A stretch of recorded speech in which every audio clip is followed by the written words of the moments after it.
Without any thought, चाय पे चर्चा, without any vision. No. चाय पे चर्चा, चाय पे चर्चा।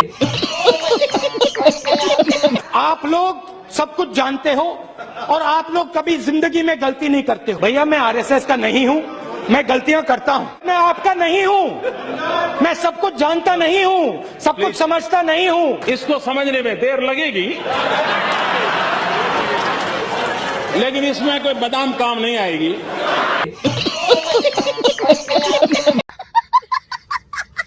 प्रधानमंत्री यहां खड़े होते हैं, कहते हैं नारेगा जैसी बेकार योजना मैंने कभी नहीं देखी। नारेगा, मनरेगा, मनरेगा, अच्छा बोलने दो। पहले नरेगा और फिर कुछ एक नया ज्ञान हुआ तो फिर वो मनरेगा। ऐसे कहता हूं, हमारी यूपीए डील में हवाई जहाज का दाम 520 करोड़ रुपए प्रति हवाई जहाज। हवाई जहाज के लिए यूपीए ने 540 करोड़ रुपए दिया था। एक हवाई जहाज 526 करोड़ रुपए का था। अरे कहना क्या चाहते हो? झूठ बोलता है उसके लिए पहली शर्त होती है कि उसकी मेमोरी पावर बहुत शार्प होना चाहिए। वो एक दिन एक आंकड़ा बोले, दूसरे दिन दूसरा बोले, तीसरे दिन तीसरा बोले। प्रधानमंत्री अपनी आंख मेरे आंख में नहीं डाल सकते। सच्चाई है। प्रधानमंत्री अपनी आंख मेरे आंख में नहीं डाल सकते। सच्चाई है। यहां पूछा गया कि प्रधानमंत्री अपनी आंख में मेरी आंख भी नहीं डाल सकते। माननीय अध्यक्ष महोदया, सही, हम कौन होते हैं जो आपकी आंख में आंख डाल सके? कोई गरीब माँ का बेटा पिछड़ी जाति में पैदा हुआ, गांव से आया है। आप तो नामदार हैं, नामदार, हम तो कामदार हैं। आपकी आंख में आंख डालने की हिम्मत हमारी नहीं, हम नहीं डाल सकते। और आंखों की बात करने वालों की आंखों की हरकतों ने आज टीवी पे पूरा देश देख रहा है कैसे आंख खोली जा रही है, कैसे बंद की जा रही है। ये आंखों का खेल। 20% सबसे गरीब परिवारों को हर साल 72,000 रुपए देने जा रही है। ये आप नंबर याद रखिए, 72,000। ये आपका हथियार है। हर महीने 72,000, हर महीने 72,000। कांग्रेस पार्टी हर साल 72,000 करोड़ रुपए, 72,000 करोड़ रुपए बैंक अकाउंट में डालकर, वो एक दिन एक आंकड़ा बोले, दूसरे दिन दूसरा बोले, तीसरे दिन तीसरा बोले। उनके एक युवा नेता हैं, अभी भाषण सीख रहे हैं। ऐसे करते वो भी ऐसे कर।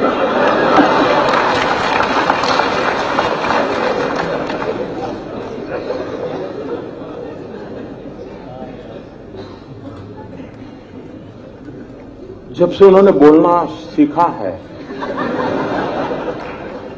और बोलना शुरू किया है, मेरी खुशी का कोई पार नहीं है।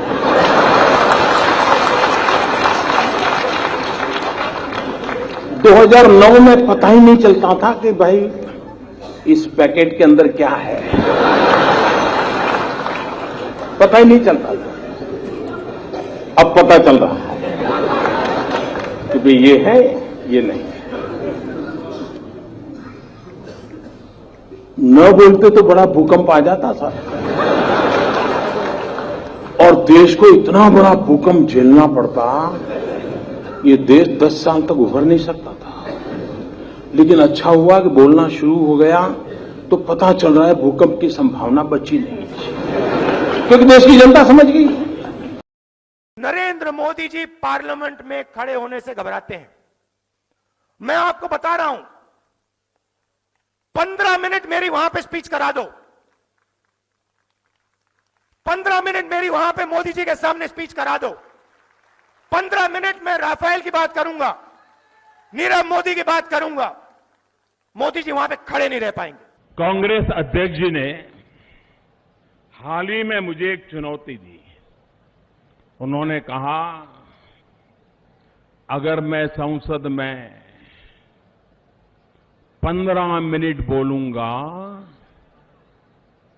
तो मोदी जी बैठ भी नहीं पाएंगे। 15 मिनट बोलेंगे, ये भी एक बहुत बड़ी बात है।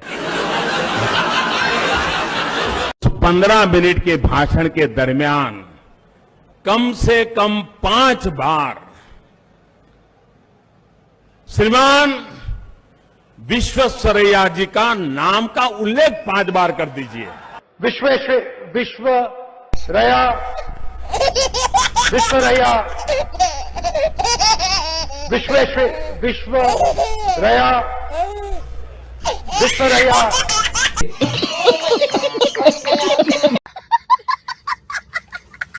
और ये राजनीतिक बात नहीं है, ये नेशनल सिक्योरिटी का क्वेश्चन है। इस देश को इस जवाब का सवाल देना ही पड़ेगा, चॉइस नहीं है। और इस जवाब का सवाल देना ही पड़ेगा, चॉइस नहीं है। और मैं हैरान हूं जी,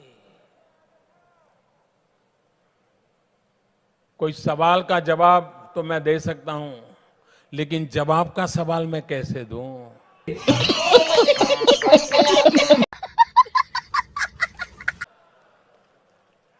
ये ऐसे नेता हैं जो जवाब का सवाल मांगते हैं, जिनको ये समझ नहीं है कि पहले सवाल आता है कि पहले जवाब आता है। क्या ये आपका भला करेंगे क्या? 7 में से 10 में से 7 युवाओं गुजरात में, और 1 में से 2 बच्चे और 1 में से 2 बच्चे भूखे हैं, मेलनरिश्ड हैं। वो कहते हैं गुजरात में 1 में से 2 बच्चे कुपोषण वाले। समझ आया आपको? 1 बच्चे। अब क्या करूं भाई, मेरा पता नहीं ऐसा मेरा कौन सा नसीब होगा कि मुझे इनसे पीड़ने की नौबत आई। अरे कोई समझदार होता तो कुछ बात भी तो कर पाते भाई। 1 में से 2 बच्चे कुपोषित, बताइए मैं क्या बोलूं?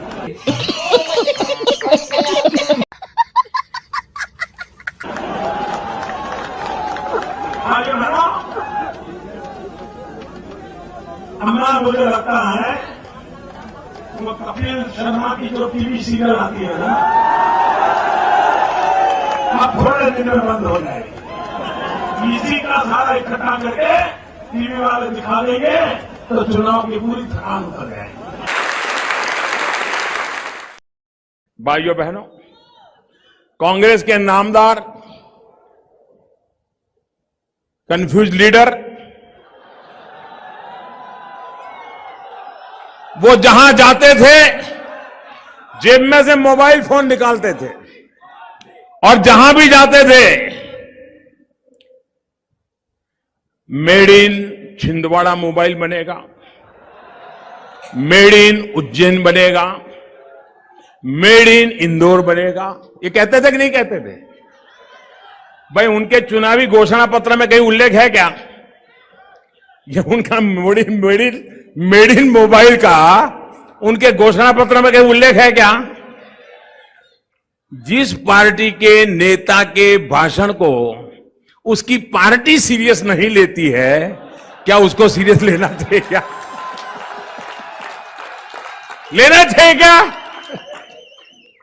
जो नामदार हर गली मोहल्ले में कहता है कि made in Chhindwara, made in Gwalior, made in Indore, made in Ujjain, अच्छा हुआ मेड इन जापान नहीं बोले वो। भाइयों बहनों, ऐसा नेता जिसको उसकी पार्टी सीरियस नहीं लेती है, मुझे विश्वास है देश की जनता कभी उसको सीरियस नहीं लेगी। उनको जब पता चला कि मैडम की जब सरकार थी रिमोट कंट्रोल, तब देश में मोबाइल की 2 फैक्ट्री थी और चाय वाले की सरकार बनी तो मोबाइल की 125 फैक्ट्री हो गई। अब ये इनको हजम नहीं हो रहा है, ये इनको हजम नहीं हो रहा है। अब उनको ध्यान आ गया कि अब जेब में से मोबाइल निकालना बंद कर दिया। भाइयों बहनों, क्या ऐसे लोगों को आप देंगे देश? आपके अंदर मेरे लिए नफरत है, आपके अंदर मेरे लिए गुस्सा है, आपके लिए मैं पप्पू हूं, आपके लिए मैं अलग अलग गाली दे सकते हो। No, this is not necessary. No. Nirmala ji. उठो।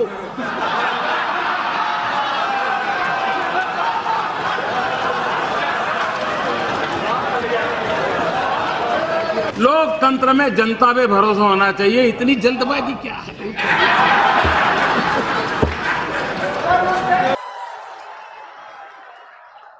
ऐसा नेता जिसको कोई बच्चा पूछे कि एनसीसी के विषय में आप क्या जानते हो, तो सोचता है नहीं, मैंने सुना नहीं है। ऐसा नेता जो कैलाश मानसरोवर से जाकर के आया हो और मध्य प्रदेश में उसी पार्टी का पूछे कोई दूसरे दिन कि जरा कैलाश मानसरोवर का बताओ, तो सोचा कैलाश मानसरोवर। आपने वीडियो देखा होगा। अब हम आत्महत्या कर रहे हैं, हमारे लिए इस देश में भविष्य नहीं बचा।